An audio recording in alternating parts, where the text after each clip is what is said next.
You go down, check your attitude, and then I'll call your case back up. Have a seat. Have a seat. Court calls case of YPF 16 LLC versus Kiera Fleming.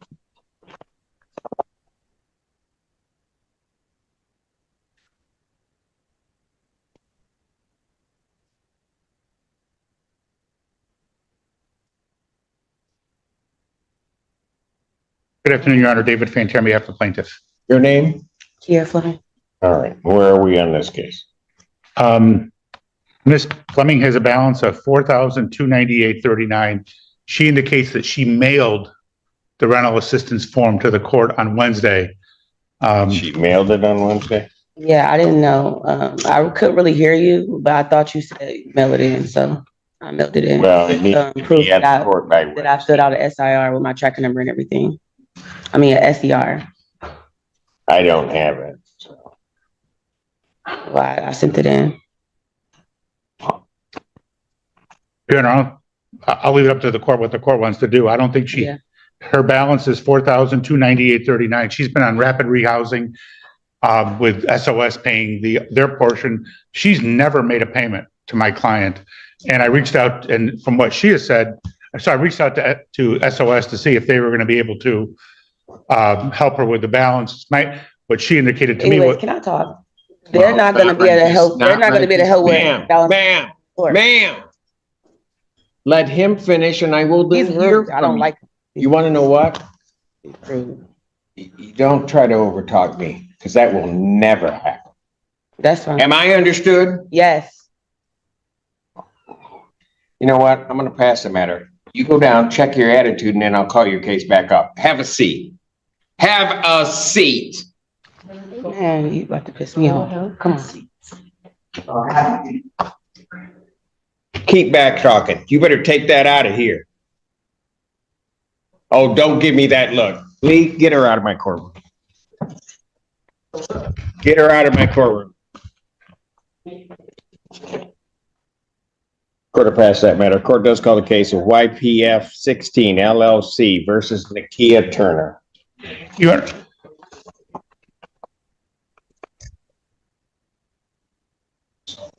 Honor, I'll wait for it. That just messes up my whole day. Everybody else is going to have a hard time with me now. You know, I was in a good mood, and then it's just going to take one person. It just takes one person and just messed up my whole attitude. You know?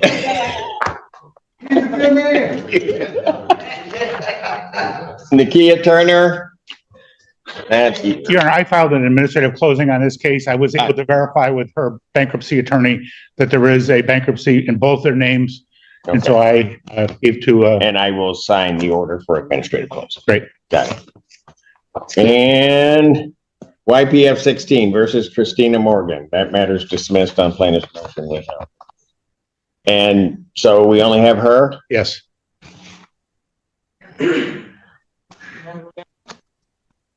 Do I want you to go get it? Not really, but I don't want to hold up Mr. Pantera. Tell her she can come back in now.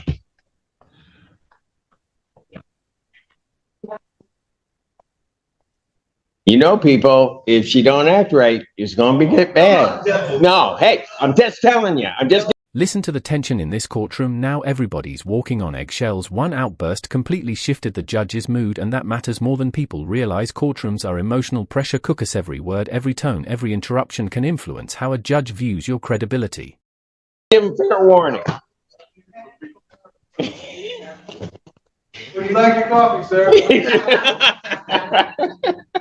So we can go get it for you right now. No, I'm good. I don't know about the rest of you, but I'm good.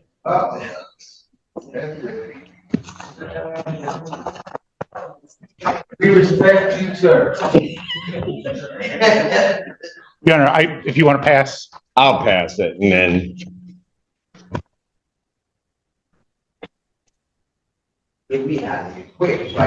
No. You know what? You keep talking, I'm going to do something to you too. Court calls the case of Augusta Woods versus the Geraldine Ballard. She doesn't make sure you Good afternoon. Good afternoon, Your Honor. David Santa Croce on behalf of Shelby Mink. Oh, Okay, got it.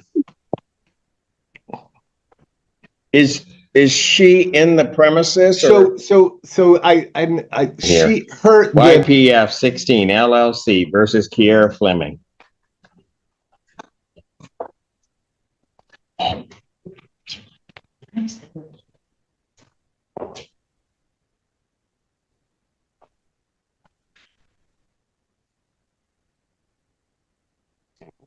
Parties have returned. Mr. Pantera, you were in the middle of your statement, sir. Yes, her current balance is $4,123.39. Court costs of $175 for total $4298.39. She's been in rapid rehousing where SOS has been paying her portion and she's supposed to pay the rest. She has never made a payment. I reached out to SOS. They tried to reach out to her.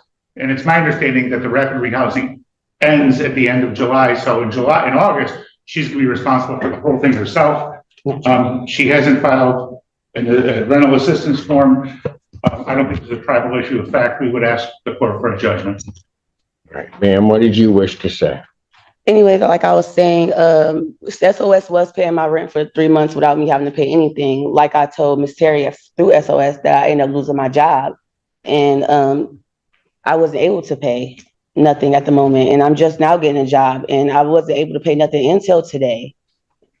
But yeah, and I sent in my SER through the mail. I didn't know I had to come and actually bring it in. I don't have. Now this is where the case gets complicated. You can hear the desperation in her voice. Job loss, no transportation, kids, rental assistance, confusion. Legally, the landlord only cares whether the rent was paid, but emotionally, this is the kind of testimony that can sometimes soften a courtroom if it's delivered calmly. The car, so anytime I go anywhere, I have to get on a bus with my children. So I don't know if you're able to, if they bring the mail to y'all, but I definitely sent the SCR to this courtroom with the judge with your name on it, Judge Simpson. Did But SOS doesn't stop. She said that I already filled the paperwork out yesterday when she came. They pay August, but after August, I won't be getting no more help from SOS.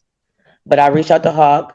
They're able to help, and I did do an SCR with my caseworker, and I have an appointment with my caseworker on Monday for help, so I can get help with my rent.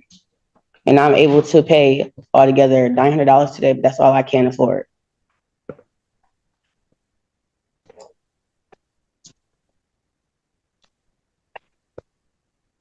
Well, if we get to August 1st, then August rent is going to kick in, which means you're not going to be. No, August rent is paid by her, by SOS. I'm going to let you finish because I'm not going to be interrupted again. I'm sorry. So what else did you want to say? That's all I had to say. That's what I said. It was already paid. August month is already paid. That's why she came over yesterday and I filled out the paperwork. So August month to be paid. After August, September, I won't be getting no help after August, is what I'm telling you. If SOS pays in August what they paid in July, it would be $650 on a $1,300 apartment, which would mean she'd be responsible for the other $650. That's not true. But even without, let's assume that for the sake of argument that SOS is going to pay the whole thing. She still has a $4,200 balance. And I don't think there's any way that's going to be paid. And she hasn't filed the form, even though, you know, the previous person heard you just fine last week when you said, we get it here within 5 days. It wasn't here within 5 days. That line right there was brutal. The attorney basically reminded the court that she was already warned about the filing deadline, and deadlines in eviction court are everything. Missing paperwork by even a few days can completely sink a defense. The judge now has to balance sympathy with procedure, and that's where things get dangerous. We'd ask for a judgment today. I did turn it in within 5 days. You said turn it in Wednesday, which I did turn it in Wednesday. And who is he to say that I won't have all of it paid? Like, you don't know that. I didn't know I can get as much help as I did until I reached out to all these companies. And I was unemployed for a while, which I just got a job. I just started working 3 weeks ago. So this is my first check. You have to wait 2 weeks in a hole to even get your first check. Your Honor, I'm willing to extend the judgment, normally be the 28th. If we were to extend the judgment to August 4th.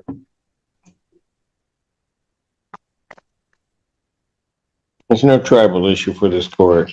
In regard to this case, I'll grant a judgment court possession with the redemption amount of the $4,298.39 with a writ to issue August 4th, 2025. Thank you. Can you tell me exactly what does that mean?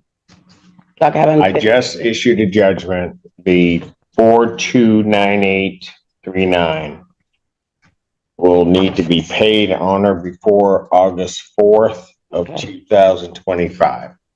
I've done it that way because if I grant an adjournment in this case, quite frankly, whatever the dispute is with the August grant Mhm. would be added on to this figure, which I was trying to say earlier. Yeah, So it's a benefit that if you can find the funds to get this paid, you only have to pay this amount.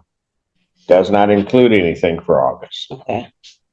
Right? Well, So you have to the 4th to get it paid. yeah, but last thing I gotta say is that when I talked to my SOS worker, Miss Terry, our agreement was for her to pay the full amount because she know I'm not gonna be able to pay the full amount. The money that I have now is going to be towards to the money I already owe. So August is already gonna be paid. Like the full amount is gonna be paid, so I won't have to worry about August. Maybe you're not hearing me. I'm I hearing just what you issued said. the judgment. I'm not dealing with August. I know that. I'm just letting you know for sure that's gonna be paid. That's all. And that final exchange says it all. The judge is trying to explain that August rent is not part of the judgment, but she keeps circling back emotionally instead of legally. That disconnect happens constantly in eviction court. Tenants speak from stress and survival while judges focus strictly on the numbers, deadlines, and orders in front of them. Tough ending, and a painful reminder that courtroom communication can make or break your case. But thank you. Have a nice one. Thank you.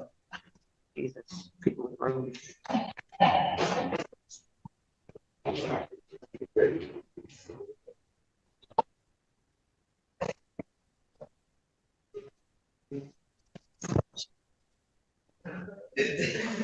Move stop. Nope, doesn't work. Stop.